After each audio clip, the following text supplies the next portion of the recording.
Un clima sempre più impazzito che mette a dura prova il territorio. L'allarme arriva da Confagricoltura. L'alternanza tra una siccità iniziata nel periodo invernale e vere e proprie tempeste con bombe di vento e acqua, dichiarato il presidente Rocca, mettono in pericolo le attività agricole. Siamo di fronte a fenomeni sempre più gravi e complessi e per questo chiediamo alla Regione, continua, di intervenire non solo in favore delle imprese che hanno subito gravi danni, ma anche per attivare per quanto possibile tutte le risorse di informazione e protezione.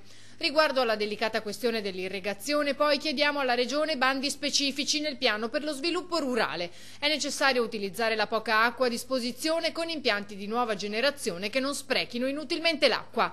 Il 10 agosto Chioggia è stata colpita dalla bomba d'aria, spiega il responsabile dell'ufficio di zona di Confagricoltura. Queste eccezionali correnti d'aria hanno spazzato via alberi che si sono schiantati sulle case insieme a tegole e tettoie.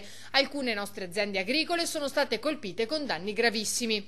Nel veneziano, in particolare in aree come quelle di Chioggia, fenomeni relativi ai cambiamenti climatici si sono succeduti senza tregua. Per questo Confagricoltura chiede aiuto alla Regione. È fondamentale, dicono, che intervenga fornendo sostegno alle aziende danneggiate.